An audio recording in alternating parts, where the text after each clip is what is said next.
Justin അവനെങ്ങനെ? സേറയുടെ mummy സംശയത്തോട് ചോദിച്ചതും അവൻ അതിനുള്ള പങ്കും അതിനോടൊപ്പം അവന്റെ ബിസിനസിന്റെ കാര്യമൊക്കെ അവരോട് പറഞ്ഞു. ഞങ്ങൾക്കിതൊന്നും വിശ്വസിക്കാൻ പറ്റുന്നില്ല. അപ്പോ അവൻ ഇത്രയും നാൾ കാനഡയിലായിരുന്നു എന്ന് പറഞ്ഞതൊക്കെ? അപ്പൊ അതൊക്കെ നാത്തൂനും അറിയാതിരിക്കുവോ? അവർ സംശയത്തോടെ അയാളോട് ചോദിച്ചു. ഒന്നും അറിയില്ല. പക്ഷെ അവൻ കാനഡയിൽ പോയിന്ന് പറയുന്നതൊക്കെ കള്ളത്തരവാ. അവൻ ബാംഗ്ലൂരിലും ബോംബെയിലും ഒക്കെ ആയിരുന്നു. അവിടെയാണല്ലോ മയക്കുമരുന്നിന്റെ കേന്ദ്ര സ്ഥാനങ്ങൾ. പിന്നെ ചേട്ടനും ആ ബിസിനസ്സിൽ പങ്കുണ്ട്. അതും അവനോട് പറഞ്ഞത് ഞാൻ കേട്ടതാ. കോളേജ് കുട്ടികളെക്കാൾ സ്കൂൾ കുട്ടികളെ ടാർഗറ്റ് ചെയ്യണോന്ന്.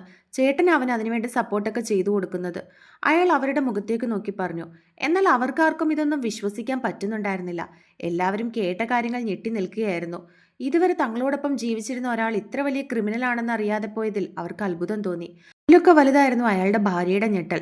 സ്വന്തം ഭർത്താവ് ഇങ്ങനെയുള്ള കാര്യങ്ങളിൽ പ്രതിയാണെന്ന് അറിഞ്ഞതും അവർക്കത് സഹിക്കാവുന്നതിൽ അപ്പുറമായിരുന്നു. ഇത്രയും സ്വത്തും പണവും ഒക്കെയുണ്ട്. മക്കളൊക്കെ അമേരിക്കയിലുമാണ്. എന്നിട്ടും പണത്തിന് മുകളിൽ അയാൾ ബന്ധങ്ങൾക്ക് പോലും സ്ഥാനം കൊടുത്തില്ല എന്നറിഞ്ഞപ്പോൾ അവർക്കത് താങ്ങാൻ പറ്റിയിരുന്നില്ല. അവർ പൊട്ടിക്കരഞ്ഞുകൊണ്ട് അവിടെ ഇരുന്നു. സേറയുടെ മമ്മി അവരുടെ അടുത്തേക്ക് ചെന്നിരുന്നുകൊണ്ട് അവരെ ആശ്വസിപ്പിച്ചു. ഫ്രാൻസിസേ, പെട്ടെന്നാണ് റോസമ്മയും പൊന്നച്ചനും അവിടേക്ക് കയറി വന്നത്. അവർ കയറി വന്നതും മുൻപിൽ നിൽക്കുന്ന സേറയുടെ പപ്പയാണ് കണ്ടത്. അയാളെ കണ്ടതും അവർ ഓടിച്ചെന്ന് അയാളെ കെട്ടിപ്പിടിച്ചുകൊണ്ട് കരഞ്ഞു. ജസ്റ്റിൻ, ഏട്ടൻ, എന്തൊക്കെയാ ഫ്രാൻസിസ് കേൾക്കുന്നത്? ന്യൂസിലൊക്കെ പറയുന്നതിൽ എന്തെങ്കിലും അർത്ഥമുണ്ടോ? എനിക്ക് ഒന്നും മനസ്സിലാകുന്നില്ല. അവർ നെഞ്ചത്ത് കൈവച്ചുകൊണ്ട് കരഞ്ഞു. ചേച്ചി, കേട്ടതൊക്കെ സത്യ. അവരിപ്പോൾ പോലീസ് കസ്റ്റഡിയിലാണ്. അവർ രണ്ടുപേരും നമ്മളറിയാത്ത ക്രിമിനലുകളായിരുന്നു. നമ്മുടെ അപ്പനെയും അമ്മയും കൊന്നതൊക്കെ ചേട്ടനാ. അത് ജസ്റ്റിനും അറിയായിരുന്നു. അയാൾ അവരെ ആശ്വസിപ്പിച്ചുകൊണ്ട് പറഞ്ഞു. എന്തിനാ എന്തിനാ ചേട്ടൻ അങ്ങനെ ചെയ്തത്? അവർ സംശയത്തോട് ചോദിച്ചു.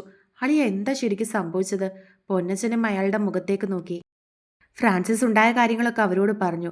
അവർക്കും അതൊന്നും വിശ്വസിക്കാൻ പറ്റുന്നുണ്ടായിരുന്നില്ല. ന്യൂസിൽ പലതും കാണിച്ചുകൊണ്ടിരുന്നു. ജസ്റ്റ് ശരിക്കും എവിടെയായിരുന്നു? അയാൾ സംശയത്തോടെ അവരോട് ചോദിച്ചു. അവൻ കാനഡയിൽ. അവർ തിരികെ മറുപടി പറഞ്ഞു. നിങ്ങൾ കള്ളം പറയുകയാണോ, അതോ അവൻ നിങ്ങളോട് അങ്ങനെയാണോ പറഞ്ഞിരുന്നത്? അയാൾ അവരോട് ചോദിച്ചു. അങ്ങനെയാ ചേട്ടാ പറഞ്ഞിരുന്നേ. അവൻ വീഡിയോ കോൾ ചെയ്യില്ലായിരുന്നു. അല്ലാതെയായിരുന്നു വിളിക്കുന്നത് വാട്സപ്പിൽ. അതുകൊണ്ട് ഞങ്ങൾക്ക് സംശയമൊന്നും തോന്നിയില്ല. എന്നിട്ട് ഒരു ദിവസം ഞങ്ങൾ രണ്ടുപേരും അവനോട് പറഞ്ഞു, മോൻ നിൽക്കുന്ന കാനഡയിലെ സ്ഥലം കാണിക്കാൻ വീഡിയോ കോളോ ഫോട്ടോസോ വീഡിയോസോ ഒക്കെ ഞങ്ങൾക്ക് അയച്ചു തരാൻ. ഒരു തവണ പറഞ്ഞപ്പോൾ അവൻ അയച്ചു തരാമെന്ന് പറഞ്ഞു, പക്ഷെ തന്നില്ല. പിന്നീട് ഒരിക്കൽ പറഞ്ഞപ്പോൾ സമയമില്ല, ഒരുപാട് ബിസിനസ് ആൾക്കാരെ അവിടെ കാണാനുണ്ടെന്ന് പറഞ്ഞു. ഞങ്ങൾ അതൊക്കെ വിശ്വസിച്ചു. പക്ഷേ ഇന്ന് വാർത്തയിൽ ഇതൊക്കെ കണ്ടപ്പോൾ ഏതാ വിശ്വസിക്കേണ്ടതെന്ന് ഞങ്ങൾക്ക് അറിയില്ലായിരുന്നു. അവിടെ ഇരുന്നിട്ട് ഒരു സമാധാനവും കിട്ടിയില്ല. അതുകൊണ്ടാണ് ഇങ്ങോട്ടേക്ക് പോകുന്നത്. അവർ പറഞ്ഞതും അയാളൊന്നും മിണ്ടിയില്ല. എന്തായാലും എല്ലാവരും അറിഞ്ഞത് സത്യമാണെന്ന് തന്നെ മനസ്സിലായി.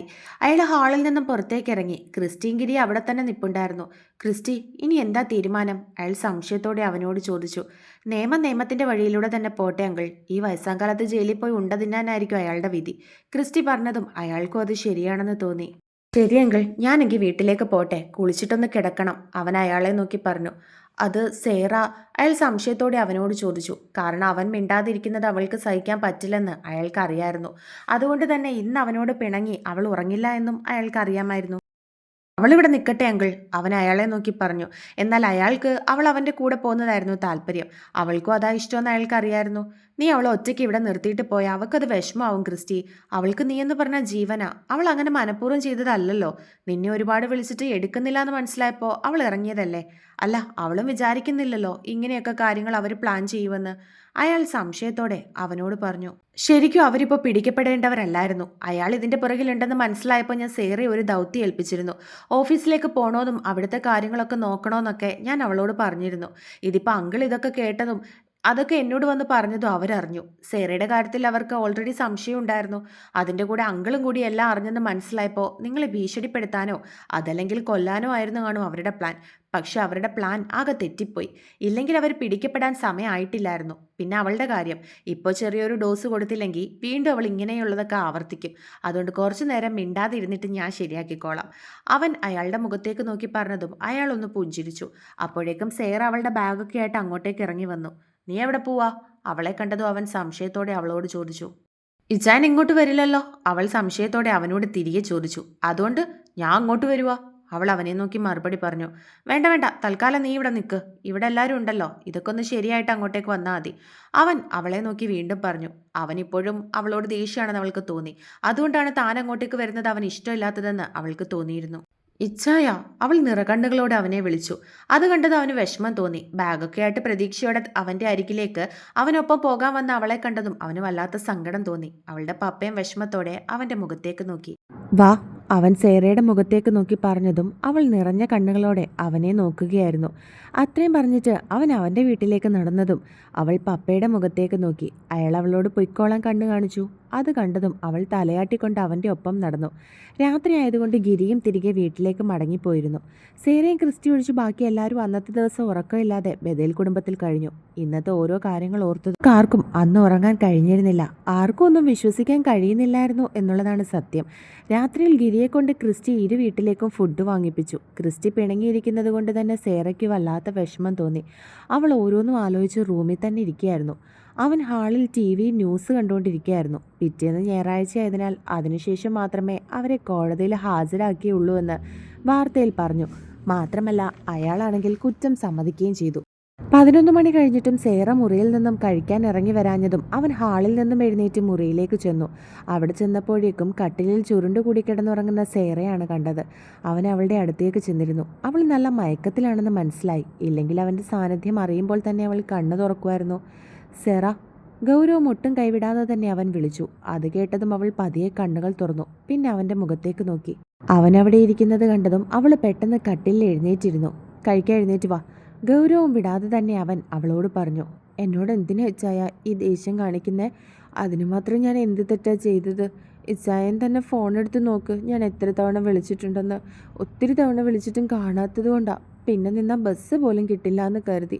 പിന്നെ ഇങ്ങനെയൊന്നും ഉണ്ടാവുമെന്ന് ഞാൻ സ്വപ്നത്തിൽ പോലും പ്രതീക്ഷിക്കുന്നില്ലല്ലോ. അതുകൊണ്ടല്ല ഞാൻ ബസ് കയറിപ്പോകാൻ തീരുമാനിച്ചത്. അവൾ സങ്കടത്തോടെ അവനെ നോക്കി പറഞ്ഞു. നീ എഴുന്നേറ്റ് വന്ന് കഴിക്കാൻ നോക്ക്. അവൾ പറഞ്ഞതിന് ഒന്നും മറുപടി പറയാതെ അവൻ അവളെ നോക്കി തിരികെ പറഞ്ഞു. എനിക്ക് വിശപ്പില്ല, ഇച്ചായൻ കഴിച്ചിട്ട് കിടന്നോ. അവൾ അത്രയും പറഞ്ഞിട്ടും അവൻ തിരികെ മറുപടി ഒന്നും പറയാഞ്ഞതും അവൾക്ക് സങ്കടം വന്നു. അവൾ കണ്ണുകൾ നിറച്ചുകൊണ്ട് അവൻ്റെ മുഖത്തേക്ക് നോക്കി പറഞ്ഞു. ഒറ്റയ്ക്ക് കഴിക്കാനാണെങ്കിൽ എനിക്ക് പുറത്തു പോയി കഴിച്ചാൽ മതിയായിരുന്നു. വാശി കാണിക്കാതെ എഴുന്നേറ്റ് വരാൻ നോക്ക്. അവൻ വീണ്ടും അവളെ നോക്കി പറഞ്ഞു. ഞാൻ വാശിയൊന്നും കാണിക്കുകയല്ല ഇച്ചായ, എനിക്ക് വേണ്ടാത്തതുകൊണ്ടാ. മനസ്സിനും ശരീരത്തിനും ഒരു സുഖവും തോന്നുന്നില്ല.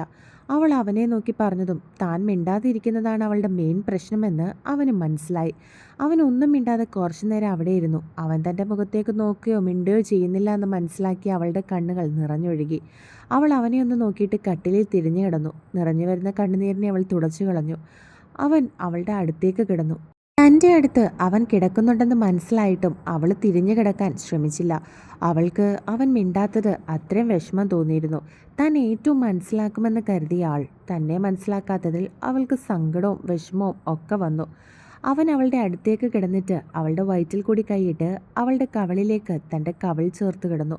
അവൻ അങ്ങനെ ചെയ്തതും അവൾ പൊട്ടിക്കരഞ്ഞു. സേറ, അവൾ അങ്ങനെ കരയുന്നത് കണ്ടതും അവൻ ബലമായിട്ട് അവളെ അവൻ്റെ നേരെ തിരിച്ചു കിടത്തി. അവൾ ഉടനെ അവനെ ഇറുക്കി കെട്ടിപ്പിടിച്ചുകൊണ്ട് പൊട്ടിക്കരയാൻ തുടങ്ങി. അയ്യേ, എൻ്റെ സേറ ഇത്രയേ ഉള്ളോ? ഞാൻ കരുതി എൻ്റെ പെണ്ണ് പുലിക്കുട്ടിയാണെന്ന്. ഇത് നോക്കിക്കേ, അയ്യേ നാണക്കേട്. ഇനിയും താൻ മിണ്ടാതിരുന്നാൽ അവൾക്കതൊട്ട് സഹിക്കില്ല എന്ന് അവന് മനസ്സിലായി. അതിനൊപ്പം അവൾ കരയുന്നത് കാണാനും അവന് കഴിയുന്നില്ലായിരുന്നു. എന്നോട് എന്തിനാ ഇങ്ങനെ മിണ്ടാതിരിക്കുന്നത്? എന്നെ അവോയ്ഡ് ചെയ്യുന്നത് എന്തിനാ? അവൾ കുഞ്ഞു കുട്ടികളെപ്പോലെ അവനെ നോക്കി പരാതി പറഞ്ഞതും അവൻ ചിരിച്ചുകൊണ്ട് അവളെ ചേർത്ത് പിടിച്ചിരുന്നു.